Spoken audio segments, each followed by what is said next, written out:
ప్రభు నామములో శుభాకాంక్షలు. యేసు ప్రభు నామములో మీకు అందరికీ ప్రత్యేకమైన వందనములు తెలియజేస్తున్నాము.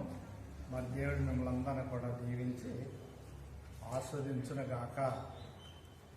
ఈరోజు ప్రత్యేకముగా మళ్ళా ఈ విధముగా మాట్లాడవలసింది ఎందుకు వచ్చిందంటే, పరిస్థితి అంతా కూడా మనకి తెలుసు. లాక్డౌన్ వల్ల మరి ఇంకా ఈ ప్రార్థనా కార్యక్రమాలు అనేవి వాయిదా వేయబడుతున్నాయి. కాబట్టి ఇటు విధమైనటువంటి పరిస్థితులలో దేవుడు ఈ సమయాన్ని ఈ సందర్భంగా దేవుడు మనకి అనుగ్రహించాడు.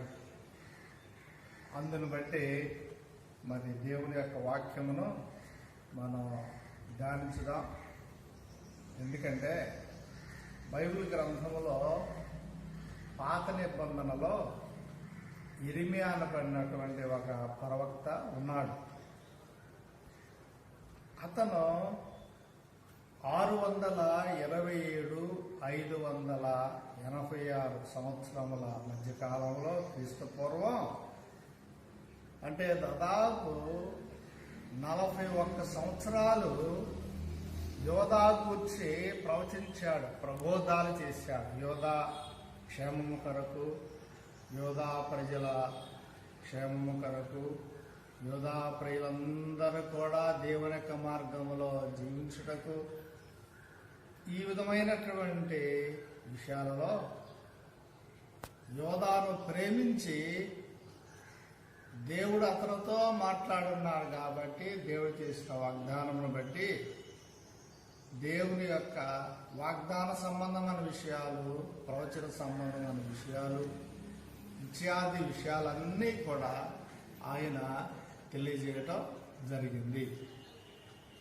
ఎందుకంటే ఇతను గురించినటువంటి చాలా విషయాలు ఉన్నాయి. ఇతను అంటే ఇర్మియా ప్రతి విషయములో యోధా గురించి బాధపడేవాడు, విలపించేవాడు. విలపించు ప్రవక్తగా ఈయనకు ఒక పేరు అనేది ఉన్నట్లు మనం చూస్తూ ఉంటాం. సరే, ఎలాగైనా మొత్తానికి ఇర్మియా గ్రంథము 8వ అధ్యాయము 22వ వచనంలో ఒక ప్రశ్న వేస్తూ ఉన్నాడు. దాదాపు యెహోవా ఇలాగూ సెలవిస్తున్నాడనే ఈ ప్రవచనాలతో ప్రవక్త ప్రారంభం చేసిన ఈయన కూడా విధముగా ఎలాంటి ప్రారంభం చేసినా మొత్తానికి ప్రశ్నతో తాను అడుగుతూ ఉన్నాడు. తన ప్రవచనం అనేది ప్రశ్నలతో కూడుకుని ఉన్నది. ఈ ప్రవచనాత్మకమైనటువంటి సందేశం లేదా ఇతను వేసినటువంటి ప్రశ్న అతను ప్రవచించిన కాలంలో ఉన్నటువంటి పరిస్థితులు. అయితే ముందుగా దేవుని యొక్క వాక్యాన్ని మనం చదువుకుందాం. ఇర్మియా గ్రంథము 8వ అధ్యాయము 22వ వచనంలో చదువుదాం. గిలాదులో గుగ్గిలం ఏమీయో లేదా? అక్కడ ఏ వైద్యుడునో లేడా? నా జనులకు స్వస్థత ఎందుకు కలుగకపోతున్నది? నా జనులకు స్వస్థత ఎందుకు కలుగుటలేదు? గిలాదులో గుగ్గిలం లేదా అనే ప్రశ్న, అక్కడ ఏ వైద్యుడు లేడా అనే ప్రశ్న. ఒకవేళ మరి ఎందుకు జనులకు స్వస్థత కలుగటం లేదు? ఎందుచేత జనులు బాగుపడటం లేదు? ఎందుకంటే అక్కడ గుగ్గిలం అనేది ఉన్నది, వైద్యులు అనేవారు ఉన్నారు, అన్నీ ఉన్నా కానీ ఎందుకు ప్రజలు బాగుపడటం లేదు? ఇవన్నీ కూడా అప్పటి కాల పరిస్థితులు. ఎందుకంటే ఎన్ని చెప్పినా కానీ చెవులు మూసుకునేవారు, చెవులతో విన్నా కానీ వదిలిపెట్టేవారు. జనులందరూ కూడా ప్రవక్తల మీద, దేవుని మీద తిరుగుబాటు చేసే స్వభావాలు, ఇంకా దేవుని యొక్క వాక్యం ప్రబోధన చేసిన వారిని శ్రమ పెట్టే రోజులు, బొండలో బిగించే రోజులు, సింహాల బోరులో పడవేసే రోజులు, ప్రజల యొక్క తత్వాలు, ప్రజల యొక్క స్వభావాలు అగ్నిగుండాల్లో వేయించే రోజులు, రాజుల స్వభావాలు, ఇవన్నీ కూడా ప్రజల స్వభావమైన, రాజుల స్వభావమైన, మొత్తానికి అప్పటి కాల పరిస్థితులు ఏమంటే దేవునికి ఏదో ఒక రీతిగా ప్రవక్త మాట వినకుండా ఎలాగైనా సరే దేవునికి దూరంగా జీవించే రోజులవి. ఆర్థికమైన పరిస్థితులు కావచ్చు, నైతికమైన పరిస్థితులు కావచ్చు, ఇంకా ఏ పరిస్థితులైనా మొత్తానికి కావచ్చు. ఈ పరిస్థితుల ప్రభావం, ఆర్థికమైనటువంటి పరిస్థితుల ప్రభావము, నైతిక సంబంధమైన పరిస్థితుల యొక్క ప్రభావము, మొత్తానికి ఇదంతా ఈ ప్రభావం దేని మీద పడుతుందంటే శరీరం మీద పడుతుంది. ఆలోచనలు, మానసికమైన వేదనలు, తిరుగుబాటు స్వభావాలు, ఈ ప్రభావం అంతా శరీరం మీద పడుతుంది. శరీరం కూడా అనుభవిస్తూ ఉంటుంది. అందుచేత ఆరోగ్యకరమైనటువంటి పరిస్థితులు సక్రమంగా ఉండలేకపోవచ్చు ఆ దినాల్లో. అందుకనే ఇక్కడ మరి ఒక ఔషధం గురించి, వైద్యుడి గురించి, స్వస్థత గురించి ఈ విషయాలు ప్రశ్నిస్తూ ప్రస్తావించడం జరిగింది.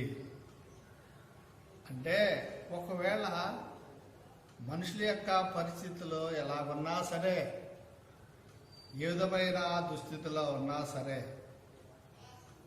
వారికి వారి యొక్క మనసునకు ఏ విధమైనటువంటి గాయాలు కలిగా,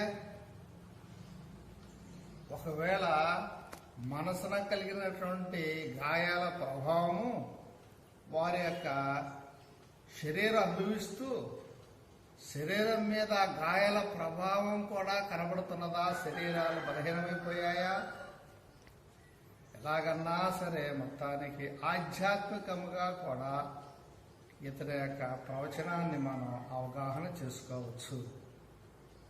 అందుకే తాను మాట్లాడుతూ ఉన్నాడు.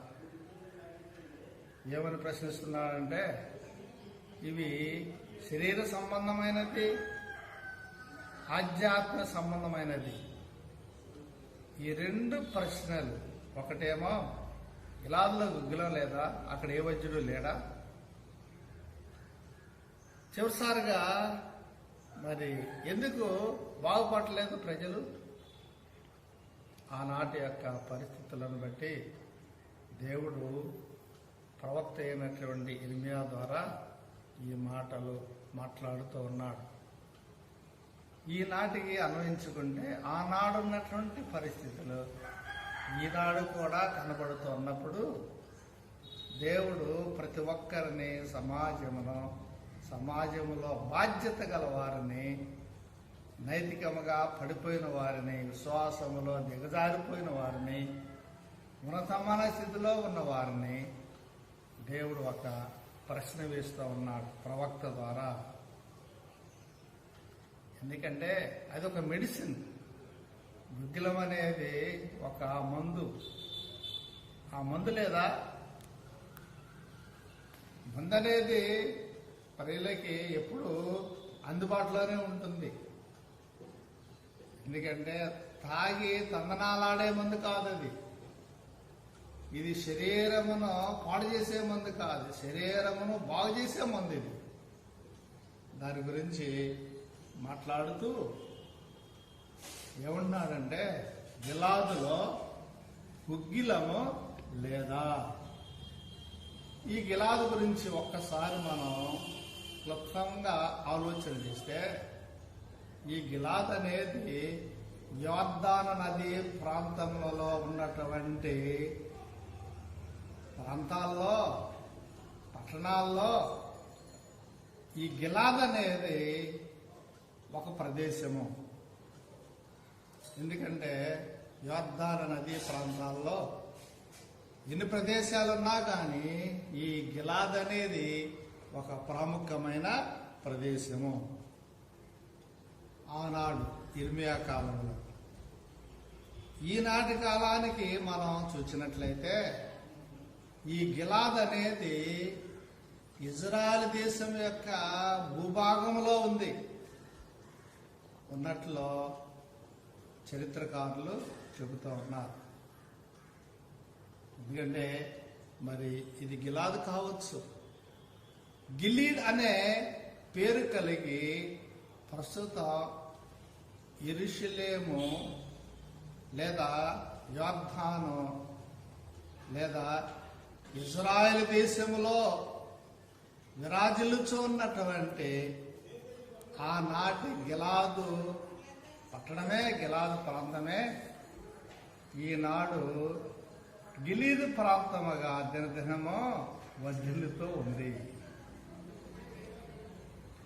అక్కడ ఆనాడు ఇర్మియా ప్రవక్త ప్రవచించిన కాలంలో మనకి ఒక మాట కనబడుతూ ఉంది. ఏంటంటే గుగ్గిలము, గిలాదులో ఉన్న గుగ్గిలము లేదా ప్రస్తుతం యెరూషలేము దేశములో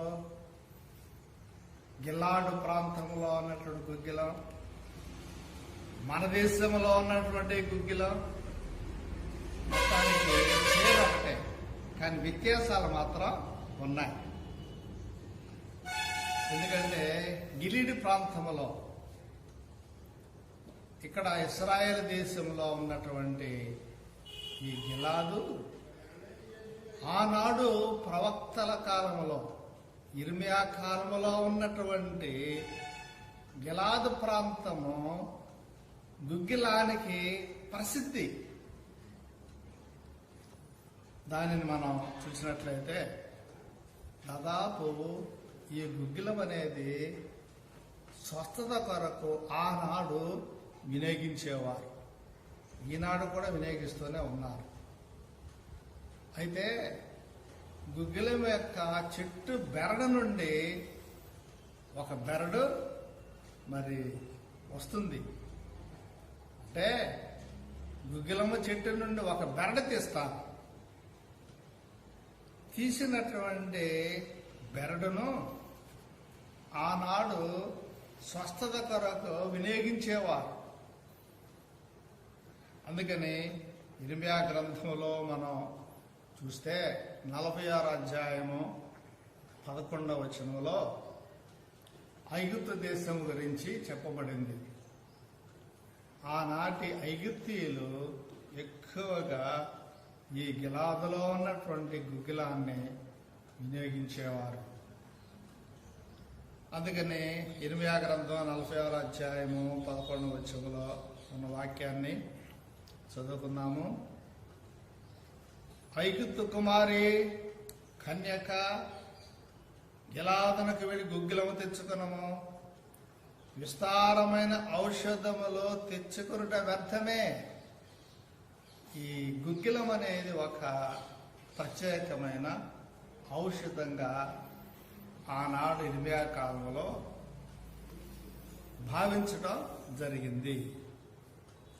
ఎవరైనా సరే బలహీనత కలిగినప్పుడు వారు గిలాదు వెళ్ళి గుగ్గిలాన్ని తెచ్చుకొని ఇది ఔషధంగా వినియోగించుకోవటం జరిగేది. కనుక ఈ ఔషధం అనేది మానవులను స్వస్థపరిచే ఔషధము. వారి రోగాల నుంచి సంపూర్ణమైన విడుదల చేసే, సంపూర్ణమైన స్వస్థత కలుగజేసే ఒక ప్రత్యేకమైన ఔషధం ఆనాడు అక్కడ కనబడింది. ఇక మరలా బబులోను గురించి కూడా ప్రవచించే కాలంలో ఇర్మియా గ్రంథము 51వ అధ్యాయము 8వ వచనంలో కూడా చెప్తాడు. ఏమంటాడంటే, నేను చదువుతున్నాను వినండి. బబులోను నిమిషమాత్రములోనే కూలి తుత్తునీలుగా ఆయను దానిని చూచి అంగలార్చుడి, అది స్వస్థత పొందునేమో.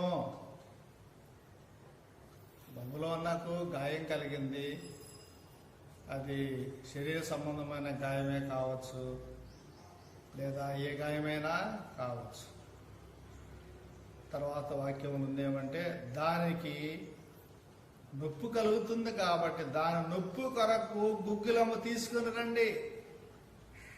అంటే ఇది నొప్పులను నివారించే ఒక ప్రత్యేకమైన ఔషధం.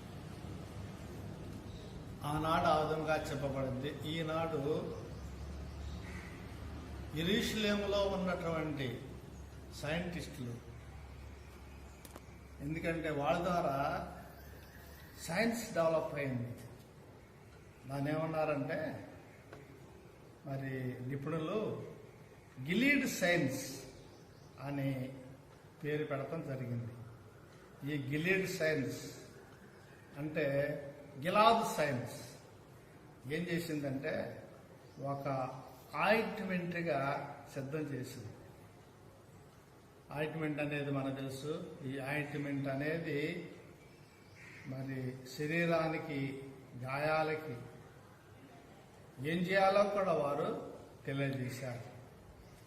అలాగే గిలీడ్ బామ్, మనకి జెండు బాము, టైగర్ బామ్ ఇవన్నీ కొంచెం బలహీనత కొరకు శరీరానికి ఏ విధముగా పూస్తామో ఆ విధముగా ఆయింట్మెంట్ వలె, బామ్ వలె ఈనాడు గిలీడ్ సైన్స్ నిపుణులు తయారు చేయటం జరిగింది. అయితే దేవుని యందు ప్రియమైన వాళ్ళారా, దినదినమో రూపాంతరం చెందుతూ ఉంటుంది. గిలీద్ అనేది రూపాంతర నామము, గిలాద్ అనేది అసలు నామము. గిలాదు ప్రాంతము గిలీద్ వలె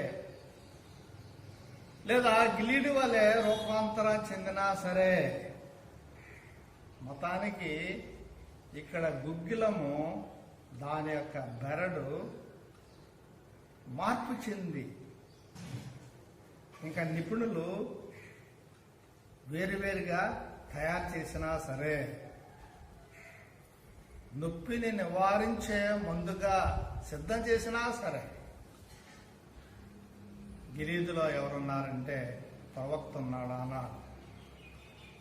గిలీదులో ఎవరున్నారంటే దేవుడు ఉన్నాడు.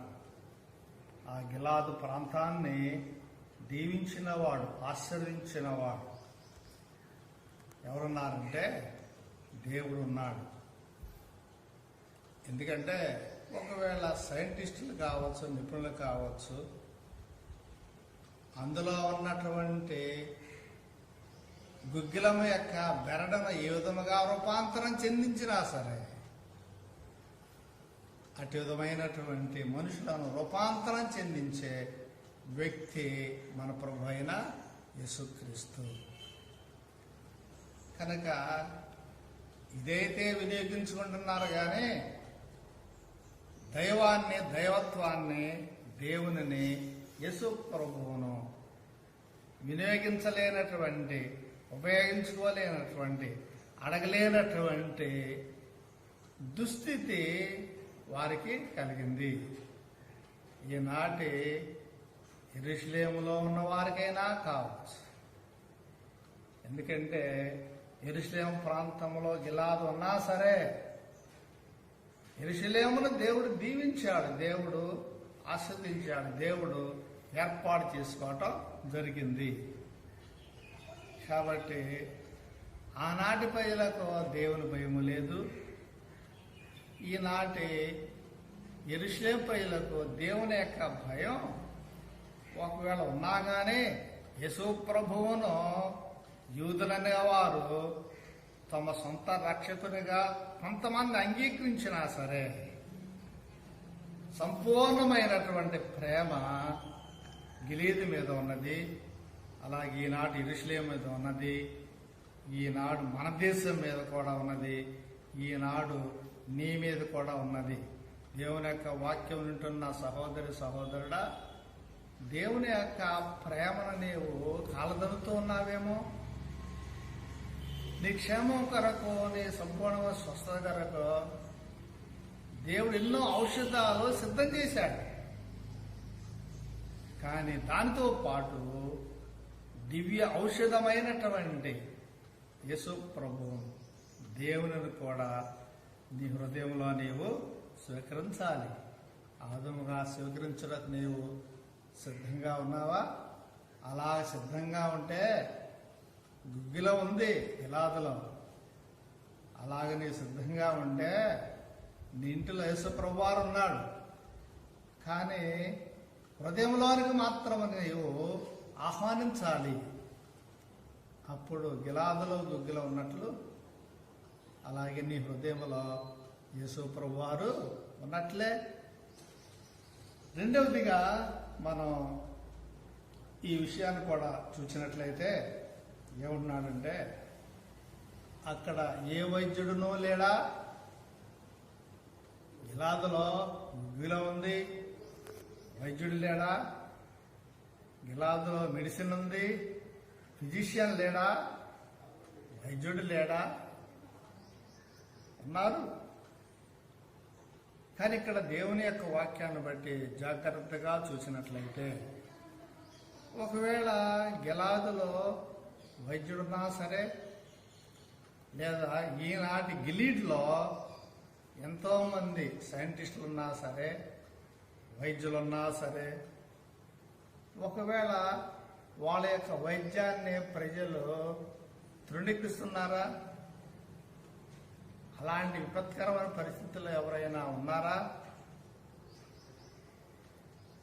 గిలాదులో ఒకవేళ వైద్యులు ఏమైనా పనిచేస్తున్నట్లయితే అది కొంతమందికి పని చేయలేకపోవటం వల్ల వాళ్ళు ఏమైనా తృణీకర భావంతో వారు జీవించారా?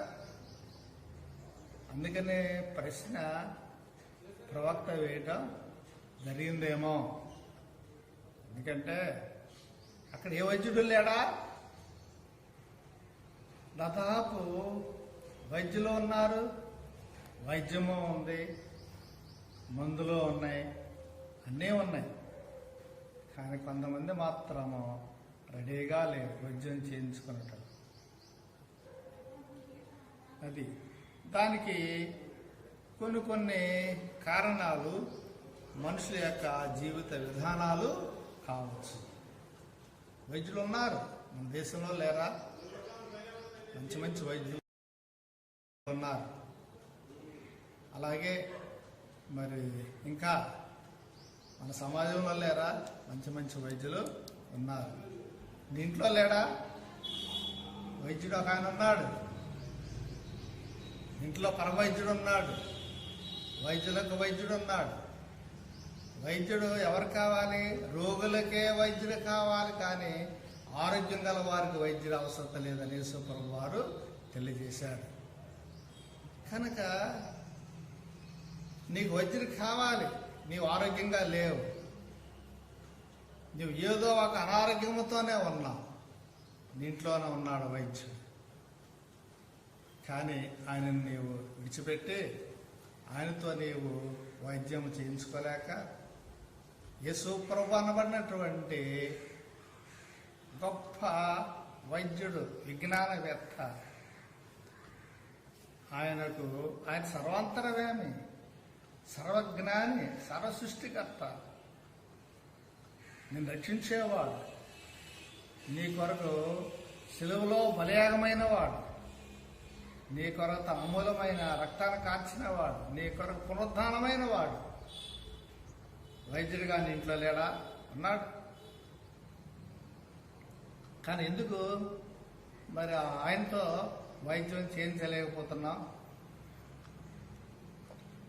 ఆయనతో వైద్యం చేయించుకుంటే లేదా నీవు ప్రయత్నం చేస్తే తప్పనిసరిగా పరమ వైద్యుడు చేయవలసిన కార్యం ఆయన చేస్తారు. ఏదైనా జబ్బు చేస్తే వైద్యం దగ్గరికి వెళతావా నీవు?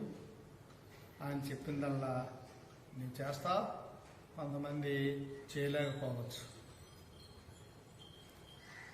అయితే మనం జాగ్రత్తగా గమనించేది ఏమిటంటే, ఇప్పుడున్నటువంటి ఒక ప్రశ్న, నేటి సమాజాన్ని పట్టి పీడిస్తూ ఉన్నటువంటి ప్రశ్న, లేదా ప్రపంచ దేశాలను పట్టి పీడిస్తూ ఉన్నటువంటి ప్రశ్న, కరోనా వైరస్ డిసీజ్ నుంచి లేదా COVID-19 నుంచి, కరోనా వైరస్ డిసీజులో నుంచి రక్షించే వైద్యుడు లేదా ఇటుదమైనటువంటి భయంకరమైనటువంటి రోగం నుంచి కాపాడే స్వస్థపరిచే వైద్యులు లేరా? ఉన్నారు, మనకి ఉన్నారు, మన దేశంలో చాలా మంది ఉన్నారు. కానీ వాళ్ళ ప్రయత్నాలు వాళ్ళు చేస్తూ ఉన్నారు. ఈ కరోనా వైరస్ డిసీజ్లో నుంచి సంపూర్ణమైనటువంటి స్వస్థత పొందుటకు, బాగు చేయుటకు ఎవరి ప్రయత్నాలు వాళ్ళు ఉన్నారు. కాకపోతే దానికి తగినటువంటి ఔషధం కొంచెం టైం పడుతుందని చెప్పడం జరుగుతుంది. అయితే సాక్షి దినపత్రిక 30వ తేదీ ఏప్రిల్ నెల ఈ సంవత్సరం, ఇందులో ఒక ప్రత్యేకమైనటువంటి మ్యాటర్ రాయటం జరిగింది. ఏంటంటే, యుఎస్లో గిలీడ్ సైన్సెస్ బయోటిక్ కంపెనీ వారు, గిలీడ్ సైన్సెస్ బయోటిక్ కంపెనీ వారు ఒక మందును తయారు చేశారు, సిద్ధం చేశారు.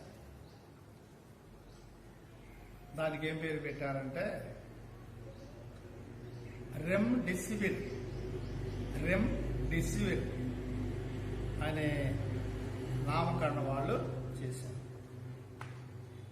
అలాగే మరి యుఎస్లోనే నేషనల్ ఇన్స్టిట్యూట్ ఆఫ్ హెల్త్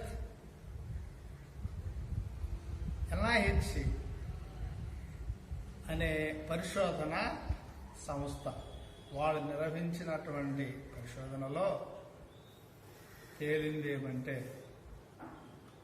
ఒక ప్రత్యేకమైనటువంటి వార్త, దుఃఖంలో ఉన్న వారికి ఆనందాన్ని కలిగించే వార్త వారు తెలియజేశారు. అదేమంటే, కరోనా వైరస్ బాధితులు వారికి స్వస్థతనిచ్చే లక్షణాలు రెమ్డెసివిర్లో ఉన్నాయని వాళ్ళు తెలియజేశారు. ఎందుకంటే కొంతమందికి ప్రయోగం వారు చేశారు అని పేపర్లో రాయటం జరిగింది. దీనిని నేషనల్ ఇన్స్టిట్యూట్ ఆఫ్ హెల్త్ వారు నిర్వహించినటువంటి పరిశోధనలో ఈ ఫలితాన్ని వాళ్ళు తెలియజేశారు. ఎలా త్వరలో రాబోతూ ఉంది. మన వైద్యులు కావచ్చు, మన వైద్యులు కూడా కొన్ని చెబుతూ ఉన్నారు. ఇదంతా కూడా మరి జాగ్రత్తగా మనం చూసినట్లయితే, ఈ గిలీడ్ సైన్సెస్ బయోటిక్ కంపెనీ అది యెరూషలేములో ఉంది. అక్కడి నుంచి యుఎస్లో ఏర్పాటు చేయటం జరిగింది. ఒకవేళ ఈ గిలాదులో ఉన్నటువంటి గుగ్గిలము బెరడు ద్వారా ఇంకా ఏదైనా ప్రయోగించి సిద్ధం చేశారు, ఇంజెక్షన్ సిద్ధం చేశామని వాళ్ళు మాట్లాడారు. సరే, ఏదేమైనా సరే, ఇంజెక్షన్ సిద్ధం చేయబడినా, ఎలాగూ ఏది సిద్ధం చేయబడినా, మొత్తానికి మన వైద్యులు సామాజిక పరమైనటువంటి సేవ చేస్తారు. అలాగే మన దేవుని యొక్క సేవకులకు కూడా ఆ సమాజం కొరకు దేవునికి విజ్ఞాపన చేస్తారు. ఆయా శాఖల వారు వారికి ఇవ్వబడినటువంటి బాధ్యతలను బట్టి చేస్తున్నటువంటి డ్యూటీలే కావచ్చు, ఏదైనా కావచ్చు. ఏదో ఒక సమయంలో తప్పనిసరిగా దేవుడు ఒక మంచి రిజల్ట్ ఇవ్వడం జరుగుతూ ఉంది. ఎందుకంటే వైద్యుడు ఉన్నాడు, వైద్యుడే ఉన్నాడని యేసు ప్రభువును వైద్యుడిగా భావించి చాలా మందిని బాగు చేశాడు. కాబట్టి ఇక నాకున్నటువంటి వ్యాధి చాలా భయంకరమైనది, ఎవరికి రాకూడనటువంటి వ్యాధి నాకు సంభవించిందని వైద్యుల దగ్గరికి వెళ్ళింది. వైద్యులు ఉన్నారా? 4 దినాలు వైద్యుల దగ్గరికి వెళ్ళింది. అది ఏ వైద్యమైనా కావచ్చు, హెర్బల్ వైద్యమే కావచ్చు, ఆయుర్వేద వైద్యమే కావచ్చు, ఏ వైద్యమైనా కావచ్చు. వైద్యుల యొద్దకు ఒక సహోదరి వెళ్ళింది. ఎక్కడా కూడా తన జబ్బు పోలేదు, కానీ ఒక వైద్యుని యొద్దకు వెళ్ళటం జరిగింది. ఆ వైద్యుని యొక్క వస్త్రాన్ని పట్టుకుంది. ఎందుకంటే ఆయన వస్త్రంలో మహిమ ఉంది, బలం ఉన్నది, సంపూర్ణమైనటువంటి స్వస్థత ఉంది. రక్తస్రావం కలిగినటువంటి ఒక సహోదరి రక్తస్రావ వ్యాధితో బాధపడి వైద్యుని వద్దకు వెళ్ళి యేసు ప్రభు అనబడినటువంటి పరమ వైద్యుని వద్దకు ఆమె వెళ్ళటం జరిగింది. అలాగ వెళ్ళుట ద్వారా ఈ వైద్యుడైనటువంటి యేసు ప్రభువు సంపూర్ణమైనటువంటి స్వస్థత అనుగించడం జరిగింది. కాబట్టి ఈ సమయంలో మనం గ్రహించేది ఏమంటే, వైద్యులు ఉన్నారు, కానీ వైద్యులకు అసాధ్యమైనటువంటి రోగం, ఔషధాలు ఉన్నాయి. దాని ద్వారా వైద్యులకు, ఇహ సంబంధమైన వైద్యులకు అసాధారణమైనటువంటి బలహీనతలు చివరిసారిగా ఎవరి దగ్గర రావాలంటే దేవుని దగ్గర రావాల్సిందే. మేము చేయవలసిన ప్రయత్నం చేసామమ్మా, అంతా దేవుని దయ అని వైద్యులు కూడా ఒక్కొక్కసారి మాట్లాడటం జరుగుతుంది. అది ఇక్కడ దేవుని యొక్క వాక్యంలో మనం జాగ్రత్తగా గమనించేది ఏమంటే, వైద్యుడు ఉన్నాడు, కానీ ఎందుకు స్వస్థత కలుగుట లేదు? 3వ విషయంలో దాన్ని కూడా క్లుప్తంగా ఆలోచన చేసి మనం ముగించుకున్నాం. నా జనులకు ఎందుకు స్వస్థత కలుగట్లేదు? ముందుగానే చెప్పాను. ఎందుకంటే విశ్వాసంతో దేవుని యొద్దకు రాలేనటువంటి పరిస్థితి. వైద్యుని యొద్దకు కూడా విశ్వాసంతో రావాలి. విశ్వాసము వైద్యుని మీద కూడా ఉండాలి.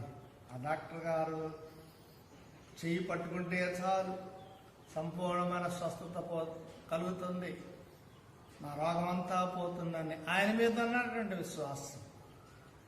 అదే కొంతమంది వైద్యుల మీద విశ్వాసం అనేది ఉంటుంది. కానీ విశ్వాసముతో ఈ సహోదరు ముందుగా యేసు ప్రభు దగ్గరికి వెళ్ళగలిగింది కాబట్టి ఈమెకి సంపూర్ణ స్వస్థత కలిగింది. అయితే ఇర్మియా ప్రశ్నిస్తున్నాడు, నా జనులకు ఎందుకు స్వస్థత కలగట్లేదు? నా జనులు ఎందుకు బాగుపడలేదు? వాళ్ళ విశ్వాసం అనేది లేదు. వాళ్ళ యొక్క ఇష్టానుసారమైన జీవితాన్ని వాళ్ళు జీవించినట్లు కూడా వాక్యంలో మనం చూస్తూ ఉన్నాం. ఇంకొక ఆయన ఉన్నాడు, ఆయన గురించి చెప్పక తప్పదు. యోధారాజ్యమునకు రాజైన ఆసా చాలా మంచి పని చేశాడు, చాలా మంచి పనులు చేశాడు, మంచి పేరు గడించాడు, ఇంకా చేయవలసినంతా అతను బాగానే చేశాడు. దేవకార్యాలు, రాజ్య భారంతో ఉన్నటువంటి రాజ్య సంబంధమైనటువంటి కార్యాలు ఇవన్నీ బాగానే చేశాడు. కానీ ఒకానొక సమయానికి చివరి దశలోనికి వచ్చేసరికి ఆయన పాదాల్లో జబ్బు పుట్టింది. ఇన్ని కార్యాలు చేసిన ఆసాకి పాదాల్లో దెబ్బ పుట్టాలా? ఎందుచేత కలిగింది? దానికి కారణాలు బైబిల్ గ్రంథంలో కూడా మనకి కనబడుతూ ఉంటాయి. మొదటి రాజుల గ్రంథము 15వ అధ్యాయము 9వ వచనంలో కూడా 19వ వచనంలో మనం గమనించితే, మొదటి రాజులు 15వ అధ్యాయము 19వ వచనంలో మనం గమనించితే, మరి ఇంకా తర్వాత 18వ వచనంలో కూడా మనం చూస్తే, ఇక్కడ ఆయన చేసినటువంటి పాపం లేదా ఆయన చేసినటువంటి నేరం ఇవన్నీ కూడా మనకి కనపడతాయి. ఎలాగంటే ఆయనకు స్వస్థత కలగలేదు. ఎందుకు బాగుపడలేదు? ఒక కారణం ఏమంటే, ఇశ్రాయేలు రాజైన బయోషాతో సంధి చేకూర్చబడలేదు. అంటే సమాధానం పొందలేదు. అనేదో గోడ కట్టాడు, చేశాడు, ఆయన పనే చేసుకున్నాడు. అది సంధి చేయుటకు మరి దేవుని దగ్గరికి వెళ్ళాలి, దేవునితో రాజీ పడాలి, తర్వాత మరి బయోషాతో రాజీ పడాలి. అలా పడకుండా ఈయన చేసినటువంటి పని ఏమంటే, సిరియా రాజు అయిన బెన్హదదు ఆయనతో రాజీ పడ్డాడు, వెళ్ళి సంధి చేసుకున్నాడు. తన దగ్గర ఉన్నటువంటి ధనాగారం, రాజ్యంలో ధనాగారం, లేదా మరి మందిరంలో ఉన్నటువంటి ధనాగారం అంతా తీసుకుని వెళ్ళి ఆయనకు లంచంగా ఇవ్వటం జరిగింది. ఇదే అతను చేసినటువంటి నేరం. దేవుని సంఘం, దేవుని యొక్క రాజ్యం, దేవుని ధనం దేవునికే వినియోగించబడాలి. కానీ దేవునితో సమాధానపడి దేవుని దగ్గర విజ్ఞాపన చేశాడా? బయోషాతో నాకు సంధి చేయి దేవా, యెహోవా దేవా అని అది కూడా చేయలేదు. తనకున్నటువంటి మరి ధనంతో కావచ్చు, లేదా అహంభావంతో కావచ్చు, ఎలాగైనా కావచ్చు, చివరిగా తనకి స్వస్థత కలగలేదు, బాగుపడలేదు. ఇదొక కారణం. ఇలాంటివన్నీ కూడా మనం చూసినట్లయితే చాలా కారణాలు మనకి కనబడుతూ ఉంటాయి. అందుకని దేవుని యొక్క వాక్యంలో చివరిలో మనం చూసినట్లయితే, అపోస్తలుడైనటువంటి పౌలు ఎఫెసీయులకు రాసిన పత్రిక 2వ అధ్యాయము 14వ వచనంలో మనం చూసినట్లయితే, ఇక్కడ